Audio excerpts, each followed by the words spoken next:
ये हमारा एक बृहत परिवार है। हमें आगे बढ़ना है, यह बात तो ठीक है, मगर इस समाज को, संसार को हमें भूलना नहीं है। सब कोई मिल के लाखों करोड़ों सब कोई ये जो दुनिया में जीवित तथा अजीवित, जंगम तथा स्थावर वस्तुएं हैं, सब हमारे बृहत परिवार के शरीक हैं। सबको साथ लेकर हमें चलना है।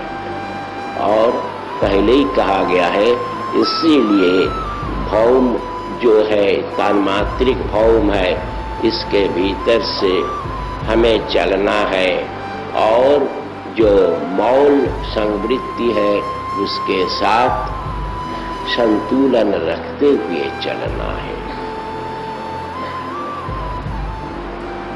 तो यह जो साधना है, तो साधना में मनुष्य को ऐश्वर्य मिलते हैं, मगर मनुष्य ऐश्वर्य के लिए, विभूति के लिए, अलौकिक शक्ति के लिए साधना नहीं करेंगे।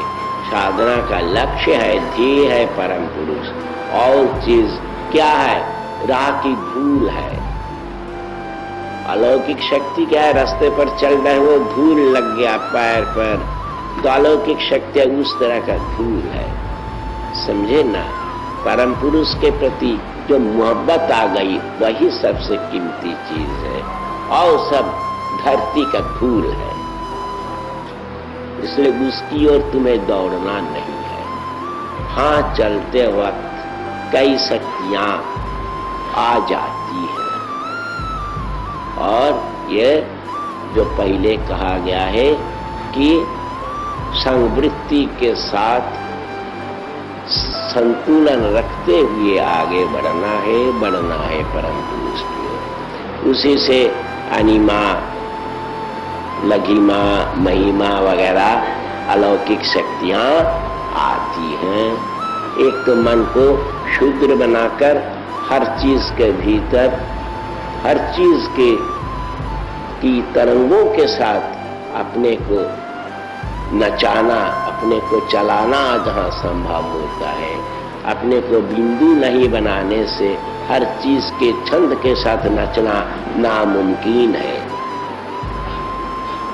लघी में ठीक वैसा ही खुद को हल्का बनाकर हर इंसान के, हर जीव के दुख की कहानी समझनी है, तब ना दुनिया का कल्याण कर सकोगे। मनुष्य के मन में जो जमा हुआ दुख है, जो आंसू है, उसे समझना है, तब ना तुम दुख को हटा सकोगे। समझने के लिए ये शक्ति आ जाती है, जिसे लघिमा कहते हैं। और महिमा है खुद को बृहत बना लेना, इतना बड़ा कि समूचा विश्व ब्रह्मांड तुम्हारे मन के अंदर आ जाए। तब ना तुम हर चीज को, हर सत्ता को अपना मान लोगे।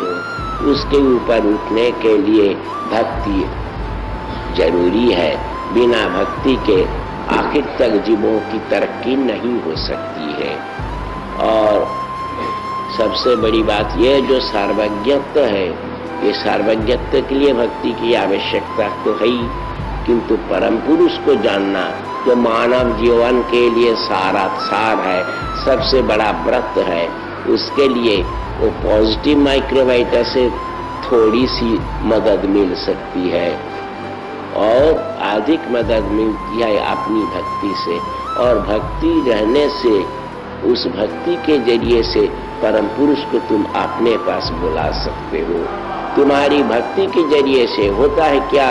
भक्ति की अधिकता रहने से परम पुरुष को तुम्हारे पास आना पड़ेगा। उनके लिए तुम्हारे पास आना उनके लिए फर्ज बन जाता है। इसलिए और कुछ हो चाहे ना हो, अगर भक्ति रह गई तो उनमें सब कुछ रह गया है।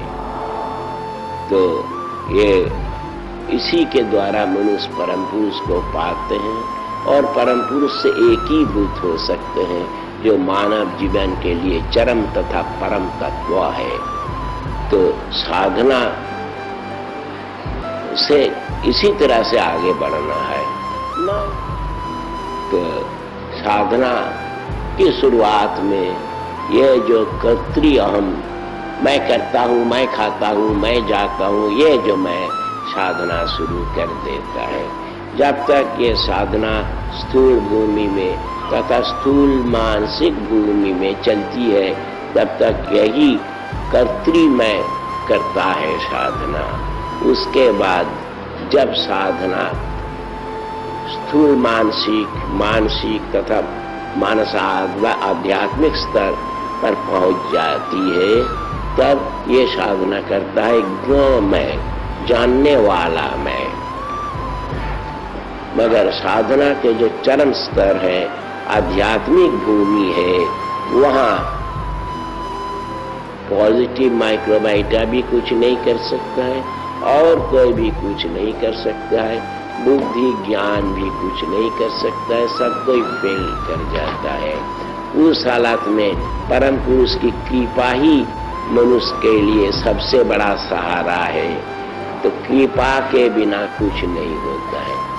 तो जो मनुष्य बहुत आगे बढ़ गए हैं, जो अनुभवी मनुष्य हैं, उन्हें मानना पड़ता है कि ब्रह्म कृपा ही केवलम, उनकी कृपा से ही सब कुछ होता है, सब कुछ रहता है और हर चीज का अंत भी उनकी कृपा से होता है।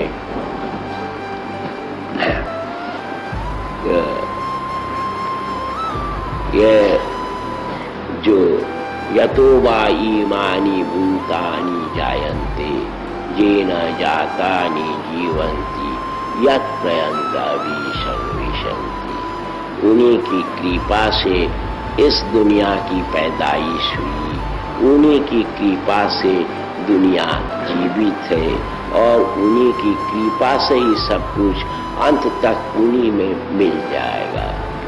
तो आखिर तक साधना मार्ग की आखिरी बात है क्या? परम पुरुष की कृपा, कृपा ही वा केवलम। तुम लोग यह बात समझ लो, इसी के अनुसार चलो। आध्यात्मिक भूमि में सिर्फ जागतिक भूमि में नहीं, सिर्फ जागतात्मिक मानसिक भूमि में नहीं, सिर्फ मानसिक भूमि में नहीं, सिर्फ मानस आध्यात्मिक भूमि में नहीं, सिर्फ ऐश्वर्य तथा ओकल्ट पावर में भी नहीं, सब कुछ जिसे हम कह सकते हैं वो परम पुरुष की कृपा पर मौकूफ है।